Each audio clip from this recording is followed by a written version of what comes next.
انسان جو لاتا ہے وہی چھوڑتا ہے، جو لاتا ہے وہی چھوڑتا ہے. تو اگر رسول کچھ چھوڑ کے گیا تو وہی دین ہے. اب میں کیسے بتاؤں کہ انسان اگر اس دنیا سے مر جائے، چلا جائے، تو انسان جو چیزیں چھوڑتا ہے اس کی دو قسمیں ہیں. جائیداد چھوڑتا ہے، وارث چھوڑتا ہے.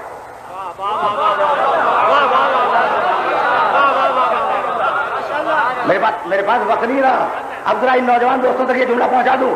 بھائی انسان جب دنیا چھوڑتا ہے، جب دنیا چھوڑتا ہے، انسان دنیا سے جاتا ہے تو دو چیزیں چھوڑ دیا ہر انسان. میں کسی ایک کی بات نہیں کروں، ہر انسان کچھ مال چھوڑے گا، جائیداد چھوڑے گا، اور کچھ وارث چھوڑے گا. جائیداد چھوڑے گا اور وارث چھوڑے گا. جائیداد خاموش، وارث بولنے والا. جائیداد خاموش، وارث بولنے والا. بھائی توجہ رہے، یہ ہر انسان کا مسئلہ ہے، ہر انسان کی وراثت ہے کہ ایک خاموش چھوڑے، ایک بولنے والا چھوڑے. تو میرا محمد کیا کرے گا؟ انی تارک فیکم الثقلین، خاموش کتاب چھوڑ رہا ہوں، بولنے والی اولاد چھوڑ کے جا رہا ہوں.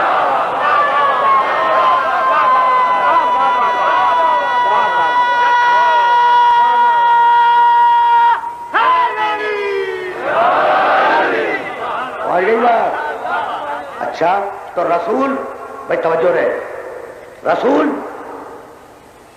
انسانوں کی طرح، اپنے امتیوں کی طرح دو چیزیں چھوڑ کے گیا. ایک جائیداد چھوڑی جو خاموش ہے، ایک وارث چھوڑے جو بولنے والے ہیں. جائیداد کا نام ہے قرآن، وارث کا نام ہے ایمان. سبحان اللہ. پہنچ گئی نا بات، پہنچ گئی بات میرے محترم سننے والوں تک. تو سننا اور اب اس جملے کی قدر کرنا جو کہنے جا رہا ہوں. یہ امامت بڑی مظلوم ہے. دیکھو نبوتوں میں بھی بڑے بڑے ظلم ہوئے ہیں. یحییٰ کو آرے سے چیر دیا گیا. عیسیٰ جیسے جلیل القدر نبی کو دار کی بلندیوں تک پہنچا دیا گیا.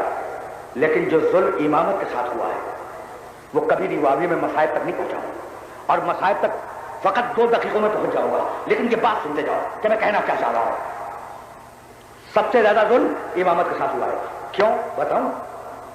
بھائی اگر سن سکو تو سن لو.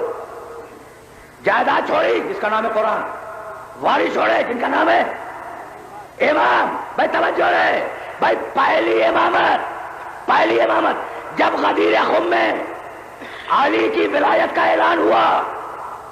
توجہ رہے، جہاں جہاں میرے سننے والے سن رہے توجہ رکھیں. جب غدیر خم میں علی کی ولایت کا اعلان ہوا، لفظ بدل دوں، علی کی امامت کا اعلان ہوا. اور لفظ بدلوں، جب پہلی امامت کا اعلان ہوا، پہلی امامت کا اعلان ہوا تو قرآن میں جملہ آیا. بڑی لمبی آیت ہے، میں تو 2 ٹکڑے پڑھ رہا ہوں. قرآن میں جملہ آیا، الیوم اکملت لکم دینکم، آج میں نے دین کو کامل کیا. اور الیوم یئس الذین کفروا، آج کافر مایوس ہو گئے. نہیں، اگر پہنچ گئی ہوتی بات تو مجھے دہرانے کی ضرورت کیا تھی؟ بھائی غدیر خم کے میدان میں 2 کام ہوئے ہیں. دین کامل ہوا ہے، کافر مایوس ہوا ہے. دین کامل ہوا ہے، کافر مایوس ہوا ہے. کس چیز سے مایوس ہوا؟ کس چیز سے مایوس ہوا؟ علی کی امامت سے. یعنی کمال ہو گیا. یہ قرآن میں نہیں کہہ رہا ہوں. کافر کس چیز سے مایوس ہوا؟ علی کی امامت سے. نوح کی نبوت سے مایوس نہیں ہوا، ابراہیم کی نبوت سے مایوس نہیں ہوا، موسیٰ عیسیٰ کی نبوت سے مایوس نہیں ہوا، محمد کی نبوت سے مایوس نہیں ہوا. علی کی امامت سے کافر مایوس ہو گیا. تو اب کافر انتقام نبوت سے نہیں لے گا، امامت سے لے گا. بس تقریر آخری مرحلوں میں داخل ہو گئی. کافر انتقام نبوت سے نہیں لے گا، انتقام امامت سے لے گا. کربلا اسی انتقام کا نتیجہ ہے. بس میں نے بڑی زحمت دی اپنے محترم سننے والوں کو اور اس مرحلے پر روک رہا ہوں. جیسے سننا، تقریر تمام ہو گئی. کافر نبوت سے مایوس نہیں ہوا، امامت سے مایوس ہوا ہے. تو ساری دشمنی کافر کی امامت سے نکلے گی، نبوت سے نہیں نکلے گی، ہے نا. رسول نے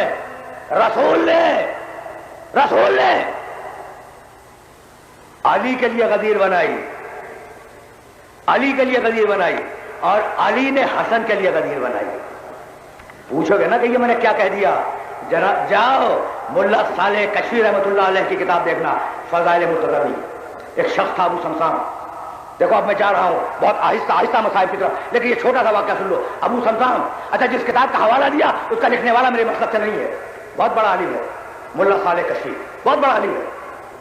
نام کتاب کا فضائل مرتضوی. اس بڑے عالم کا رابط میرے مقصد سے نہیں ہے. اس نے لکھا کہ ایک سردار قبیلہ آیا جس کا نام تھا ابو سمسام رسول کے پاس، اور کہنے لگا یا رسول اللہ اگر میں اپنے پورے قبیلے کو مسلمان بنا دوں تو آپ انعام کیا دیں گے؟ کہا جاؤ اگر تم نے سارے قبیلے کو مسلمان بنا لیا نا تو انعام میں تمہیں 100 سرخ بالوں والے اونٹ دوں گا جن کا تذکرہ میں کل کر چکا ہوں. یاد ہے نا؟ کہا یا رسول اللہ کیا اچھا ہوتا اگر آپ اسے تحریر فرما دیتے. رسول نے لکھ کے دیا کہ اگر بسم اللہ الرحمن الرحیم اگر ابو سمسام اپنے پورے قبیلے کو مسلمان بنا لے گیا اور اس نے آ کے مجھے رپورٹ کی تو میں محمد رسول اللہ وعدہ کرتا ہوں کہ اسے سرخ بالوں والے 100 اونٹ دوں گا. دستخط کیے، مہر لگائی، دے دی. وہ چلا گیا اور جانے کے بعد اس نے پورے قبیلے کو مسلمان کیا. جب پورے قبیلے کو مسلمان کر لیا تو بڑا خوش آیا مدینے، بہت خوش آیا کہ اب رسول اللہ مجھے شاباش بھی دیں گے، میری تعریف بھی کریں گے، مجھے سرخ بالوں والے اونٹ بھی مل جائیں گے 100 میں. آیا نا بھائی، بہت توجہ ہے، بہت توجہ ہے. جب آیا رسول انتقال فرما چکے تھے، رسول دنیا میں موجود نہیں تھے. اب جہاں اسے پہنچنا چاہیے تھا ورق کو لے کے پہنچ گیا. کہا ہاگا ما کتبنی وہی رسول اللہ، بھائی یہ ہے رسول اللہ کی تحریر، اسے پہچانو. دیکھا، سب کو دکھایا جو بیٹھے ہوئے تھے کہ ہاں بھائی یہ تحریر تو رسول کی ہے، یہ دستخط بھی رسول کے ہیں، مہر بھی رسول کی ہے. تصدیق کر دی کہ تحریر رسول کی ہے، دستخط رسول کے ہیں، مہر رسول کی ہے. یہ عقیدہ شاید بعد میں بنا کے رسول کو لکھنا نہیں آتا تھا.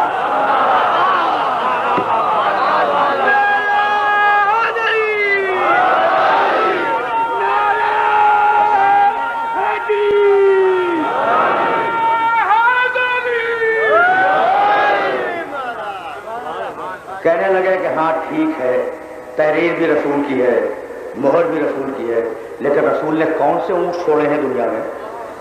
رسول نے دنیا میں کون سے اونٹ چھوڑے ہیں جو تمہیں دے دیں ہم؟ تو اس نے کہا کہ اس کا مطلب یہ ہے کہ تمہارے رسول کا وعدہ غلط تھا. کیا میں واپس جا کے نعوذ باللہ، کیا میں واپس جا کے اپنے قبیلے والوں کو بتا دوں کہ وہ سچا رسول نہیں تھا؟ بس اس بھرے مجمع سے شخص اٹھ کے کھڑا ہو گیا. اس کا نام ہے سلمان فارسی. اس کا نام ہے سلمان فارسی.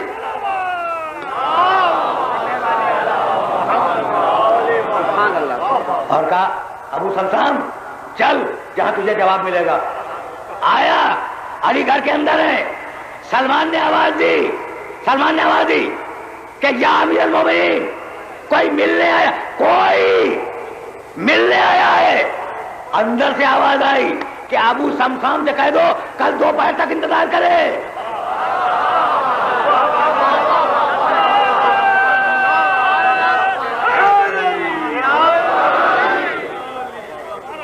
ابو سمسام سے کہہ دو کل دوپہر تک انتظار کرے اور پورے مدینے میں اعلان کر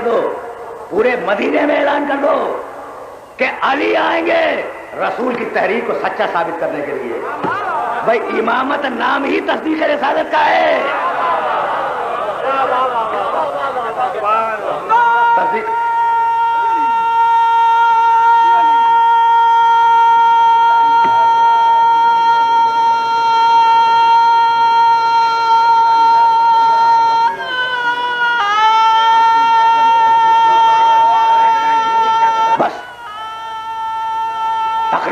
اپنے آخری مرحلوں میں داخل ہونے والی ہے.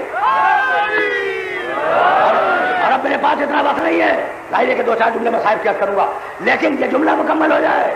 کہہ دو سارے مدینے والوں سے کہ علی کل دوپہر کو اپنے نبی کی تحریر کو سچا ثابت کرنے کے لیے باہر آئے گا. پورا مدینہ جمع تھا شہر کے باہر، جو جگہ علی نے معین کی تھی. ابو سمسام سے ملے نہیں علی، ابو سمسام سے ملے نہیں، اندر سے کہلوایا تھا. اپنے بڑے بیٹے حسن کے کندھے پہ ہاتھ رکھ کے آئے اور ایک چھوٹی سی پہاڑی کے قریب آگے کھڑے ہو گئے اور ایک مرتبہ کہنے لگے بیٹے حسن ابو سمسام کو لے جا، ابو سمسام کو لے جا.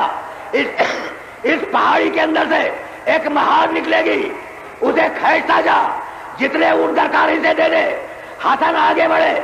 آگے بڑھنے کے بعد مہار کھینچی. اب ابو سمسان نے ناکے گننے شروع کیے. 1 2 3 4.